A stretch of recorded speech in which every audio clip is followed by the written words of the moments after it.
Did you know that certain insects can walk on water, not magic, but due to a phenomenon known as surface tension? It's a term we may have heard in passing, but do we really understand what surface tension is?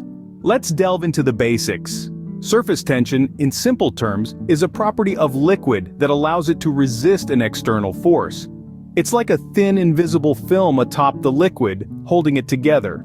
Let's consider the analogy of a trampoline. When you jump on it, it stretches under your weight, and when you hop off, it snaps back to its original shape. That elasticity, that ability to resist and then restore, is much like how surface tension works in liquids. Now, how about some examples from nature? Ever noticed how water striders glide across the surface of a pond as if they're walking on a glass floor? These insects exploit the power of surface tension. They distribute their weight evenly across their legs, which allows them to stand on the water without breaking the surface tension. And what about droplets? When water falls onto a non-absorbent surface, it doesn't spread out flat but forms little beads. This is again due to surface tension. The water molecules on the surface are pulling together, trying to minimize the surface area, and a sphere has the least possible surface area for a given volume. So the water forms into these perfect little beads. These are just a few examples of how surface tension manifests in our daily lives. It's a seemingly minuscule force, but it plays an astonishingly significant role in nature.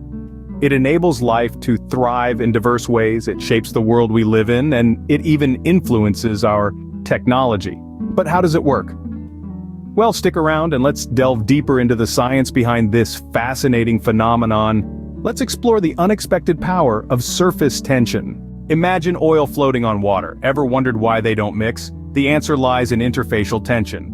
Now, what's interfacial tension, you ask? Well, let's break it down. Interfacial tension is essentially the tension that exists at the interface or boundary between two immiscible liquids. Immiscible liquids like oil and water are two substances that just don't mix, no matter how hard you shake that bottle. It's like an invisible wall, a sort of standoff between two substances that simply refuse to mingle.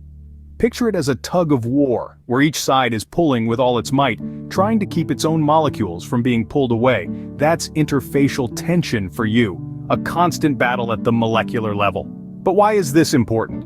You see, interfacial tension plays a critical role in many industries, particularly in the formation of emulsions. Emulsions are a mixture of two immiscible liquids like oil and vinegar in your salad dressing, where one liquid is dispersed in the other.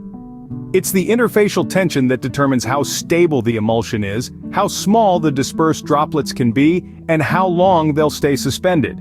In the pharmaceutical industry, for instance, they create emulsions for drug delivery systems. The stability of these emulsions, determined by interfacial tension, can directly impact the effectiveness of the medicine. In the food industry, think mayonnaise or ice cream, the texture and quality of these products are influenced by the interfacial tension between their ingredients.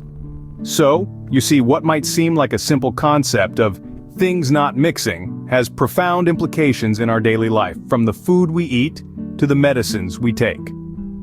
Interfacial tension, a subtle yet powerful concept, governs how liquids interact. But how do we measure these invisible forces? From a droplet on a leaf to a soap bubble, surface and interfacial tension are at play, but how do scientists measure these forces? This question leads us into the fascinating realm of experimentation, where theories are put to the test. To measure surface tension, one of the most common methods is the maximum bubble pressure method. This technique involves producing a gas bubble at the end of a submerged capillary tube. As the pressure increases, the bubble grows until it eventually detaches. By measuring the maximum pressure inside the bubble, we can determine the surface tension. It's like blowing bubbles as a child, but with a scientific twist. Interfacial tension, on the other hand, is often measured using the pendant drop method. Picture a drop of liquid suspended from a needle.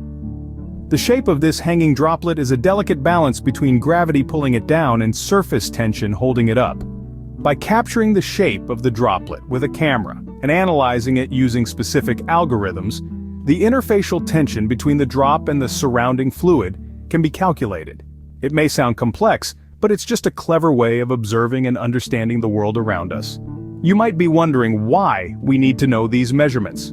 Well, surface and interfacial tension values are fundamental in various industries and scientific fields. They influence everything from the formation of raindrops to the efficacy of detergents, from the behavior of cells in biology to the development of new materials in nanotechnology. These measurements can also help us predict how substances will behave when they come into contact with each other. This is crucial in countless scenarios, like oil recovery operations, where understanding how oil and water interact can lead to more efficient extraction methods.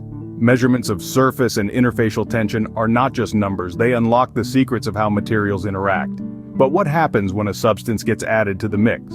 Adding a drop of soap to water changes its surface tension. This is a result of a process called adsorption at liquid interfaces. What does this mean, you ask? Well, let's break it down. Adsorption at liquid interfaces is a phenomenon where molecules of one substance, such as soap, gather at the surface of another substance, like water. This gathering of molecules can significantly alter the surface and interfacial tension of the liquid. Think about it. When you add soap to water, the soap molecules rush to the water-air interface. Here, they arrange themselves in a way that reduces the overall surface tension of the water. This reduced surface tension is why soap bubbles can form, and why soap helps water spread more efficiently across the surface. But how can we determine whether a liquid will spread on a surface or form a droplet?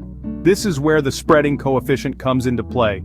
The spreading coefficient is a numerical value that helps us understand the behavior of a liquid on a solid surface.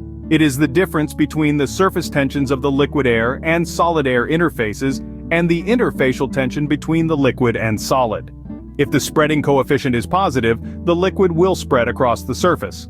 On the other hand, if the coefficient is negative, the liquid will form droplets, preferring to minimize its contact with the surface.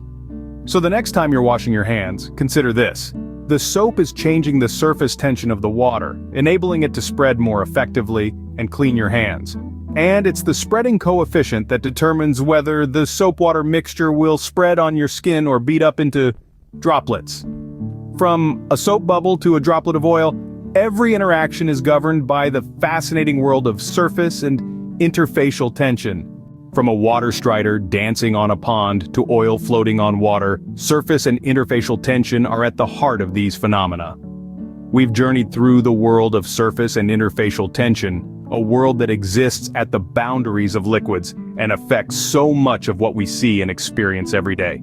We have unraveled the mystery of surface tension, the elastic tendency of a fluid surface to acquire the least surface area possible.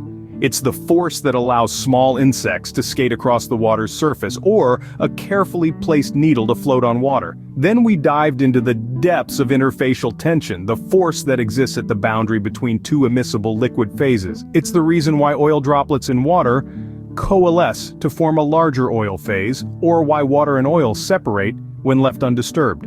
We've also explored the methods of measuring these tensions. From the drop weight method to the spinning drop technique, the science behind these measurements is as fascinating as the phenomena themselves. And who can forget the intriguing world of adsorption at liquid interfaces and the spreading coefficient. Adsorption is the accumulation of particles on a surface, a process that can affect everything from the taste of your coffee to the efficacy of your detergent. The spreading coefficient, on the other hand, explains why certain liquids spread on a surface while others form droplets. These are not just abstract scientific concepts, they are a part of our daily lives, dictating the behavior of the liquids we encounter every day. From the shape of raindrops, to the formation of bubbles, from the spread of a spilled drink, to the separation of oil and vinegar in a salad dressing, these phenomena are always at work. So the next time you see a droplet of water or a bubble, you'll know the science behind it. Subscribe for more because you won't find me later.